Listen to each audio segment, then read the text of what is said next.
chers aimables parents, distingués invités à vos qualités et titres respectifs, bonjour. Devant vous, c'est Nandini Massine Pauline, étudiante à l'Institut supérieur des commerces de Kisangani, dans la filière de douane et axes, qui en ce jour va vous présenter leur projet intitulé la création d'un bureau en douane, la création d'un bureau de déclarants en douane dans la ville de Kisangani. La dite projet est subdivisée de la manière suivante. Il y a l'introduction, la revue de la littérature, la présentation du projet et le budget du projet, enfin la mise en œuvre du projet. Les projets dont nous avons le réel plaisir de vous les présenter en ces jours s'intitulent la création d'un bureau de déclarants dans la ville de Kisangani. Car après nos enquêtes sur terrain, nous avons trouvé un problème qui gagrogne la ville sur les plats des douanes. Alors que la ville de Kisangani est un point de jonction entre l'Est et l'Ouest de la République démocratique du Congo. C'est aussi un carrefour économique par où les diverses activités des importations et exportations se font.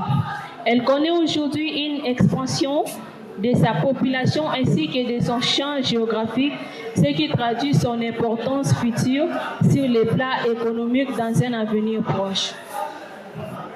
Monsieur le Président du jury, Madame le membre du jury, malgré ce bel applaudissement, la dite ville ne compte que 3 agences en douane, chose qui rend pénibles les opérations de dédouanement.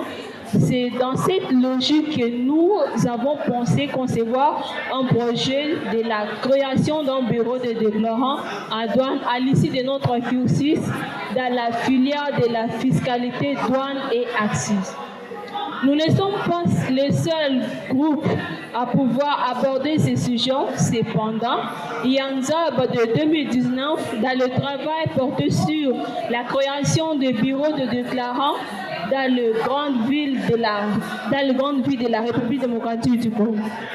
Il souligne que ces derniers facilitent la fluidité des échanges commerciaux et réduisent les délais de dédouanement. Cela est particulièrement crucial dans une ville comme Kisangani qui joue un rôle de carrefour économique dans la République démocratique du Congo. Il y a aussi Mukala de 2021. Il souligne que l'absence de structures professionnelles bien organisées de déclarants dans certaines villes entraîne des irrégularités, des horaires de liquidation et parfois même des fraudes douanières. En ce sens, un bureau bien structuré contribuerait à renforcer la transparence et l'efficacité du processus de dédouanement. Monsieur le Président du jury, Madame le membre du jury, notre spécialité est que ces derniers ont tous fait les théories qui sont l'apparence de la réalité, mais nous allons montrer à pratique toutes les théories soulevées par nos prédécesseurs. En rédigeant ces projets, nous nous sommes fixés les objectifs suivants. Offrir les services complets de l'insistance dans les documentations du calcul des droits des douanes et de la conformité réglementaire. Proposer des séries de formations pour notre clientèle afin de leur sensibiliser sur les enjeux douaniers et leurs obligations. Création des emplois, c'est-à-dire, nous visons par la mise en œuvre de ces projets faire de nous des auto-entrepreneurs dans le domaine des douanes. Notre projet est subdivisé de la manière suivante. Hormis l'introduction et la conclusion, le projet est présenté en 4 chapitres dont le premier chapitre parle de la revue de la littérature. Dans ce chapitre, nous avons présenté quelques auteurs qui ont essayé d'aborder quelques thématiques en rapport avec notre projet, ainsi que quelques terminologies que nous avons utilisées dans notre projet. Le deuxième chapitre porte sur la présentation de notre projet ainsi que l'approche utilisée pour collecter les données. Ici, nous avons abordé la vision du projet, mission du projet, la portée du projet, les profils, la structure juridique, les partenariats, les activités clés du projet, les ressources ainsi que les stratégies. Le troisième chapitre se rapporte au budget de notre projet qui va contenir les plans opérationnels du projet, les infrastructures, charges humaines, les locaux, matériels et fournitures du bureau. Le quatrième chapitre porte sur la mise en œuvre de notre projet qui commence par un mini-projet de la vente d'eau potable jusqu'à la concrétisation. Mais aussi au public qui souhaiterait prendre ces projets, vous sera la bienvenue. Pour clore, Monsieur le Président du jury, les mini-projets de vente d'eau potable en sachet représentent une stratégie concrète, réaliste pour concrétiser les projets de bureau de déclarants en douane. L'investissement initial est entièrement couvert par les apports des membres du groupe et les projections financières démontrent un potentiel d'épargne significatif sur la période de 5 ans. Au-delà de la simple mobilisation des fonds, ces projets forgent une véritable culture entrepreneuriale et une cohésion d'équipe essentielle pour le succès du projet mère qui est la création d'un bureau de déclarant à douane dans la ville de Kisangani. Nous ne pouvons pas finir cet exposé sans pour autant remercier le Dieu Tout-Puissant, lui qui nous a permis de finaliser nos sites. Et nous remercions d'une manière particulière mon très cher papa David Massine présent et ma charmante maman Christine Laglier ici présent. Et je remercie tous mes amis d'élite. Je vous remercie. Je remercie à la précipitation les membres de famille, parents, amis et connaissances, chers frères et sœurs, oncles, tantes, maternelles, tantes, paternelles, ainsi de suite, nous vous disons merci. Ok. Maintenant, nous passons aux jeux de questions-réponses. J'accorde la parole à Madame l'assistante. Merci beaucoup pour la parole accordée, Monsieur le Président du jury. Je suis très émue de la brillante façon d'exposer de Madame Nandeni. Je tiens sincèrement à vous féliciter et aller de l'avant. Les femmes aussi peuvent. Quant à la question, j'ai une petite question, une seule question. J'aimerais que vous puissiez me parler un peu de l'analyse SWOT dans votre projet.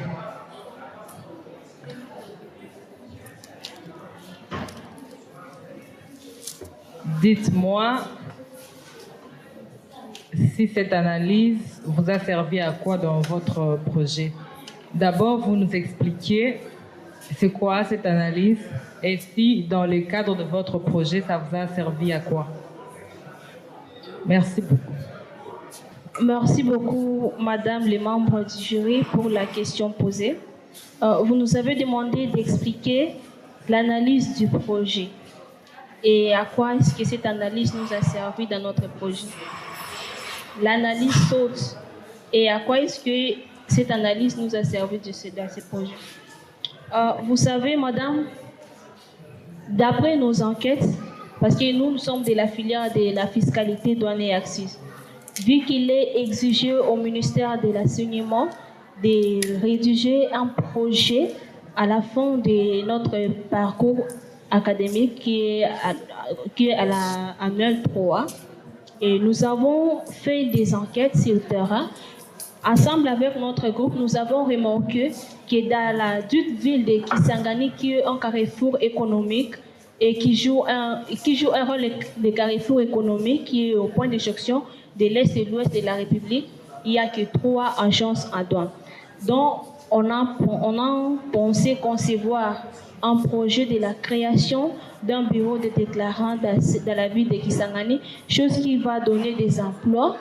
D'abord à nous qui venons de finir les études, nous serons les auto-entrepreneurs et ensuite on va pouvoir donner du travail à d'autres personnes. Et on va faciliter aussi les opérateurs économiques dans leur exercice. Merci beaucoup, mais vous me laissez dans une soif parce que vous avez très bien parlé, vous avez répondu correctement à une question que je ne vous ai pas posée. Correctement à une question que je ne vous ai pas posée. La question que je vous ai posée, c'est à la page 25 de votre travail. L'analyse source du projet, d'abord, ça nous a servi à relever les points forts et les points faibles de notre projet. Et parmi les points forts de notre projet, il y a la connaissance du terrain local et des besoins du marché. Le projet soutenu par une formation spécialisée. Et parmi les points faibles, il y a les ressources financières limitées au départ, manque d'expérience pratique en gestion d'entreprise. Oui, c'est une partie de la réponse. Il y a aussi les opportunités et les menaces. Oui, tout ça fait partie de l'analyse. Je prends acte, je suis satisfaite de vos réponses. Merci, Monsieur le Président. Ok. Moi aussi, je m'attribue la parole. Sans commentaire, j'ai une préoccupation. Quelle différence faites-vous entre douane sans S et douane avec S? S'il n'y a pas de différence, vous me dites qu'il n'y a pas de différence. Mais s'il y a une différence, vous me dites cette différence-là. Douane sans S et douane avec S. Alors, quand on parle de la douane avec S, on voit l'administration. Maintenant, quand on parle de douane sans S, on voit directement dans la frontière. Non, je commençais par la douane avec S. La douane avec S, on voit l'administration.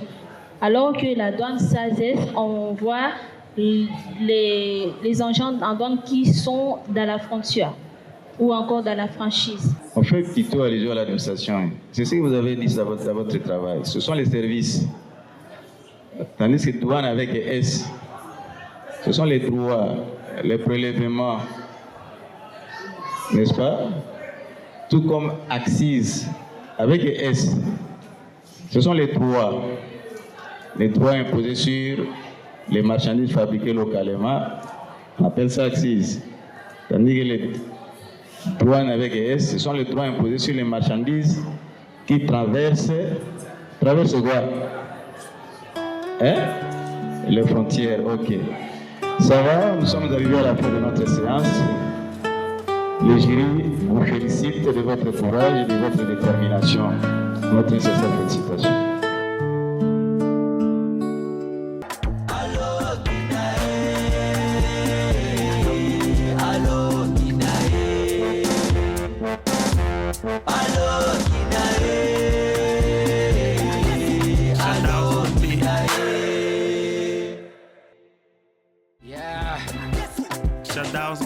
J'ai terminé les études. Papa et maman sont fiers de moi.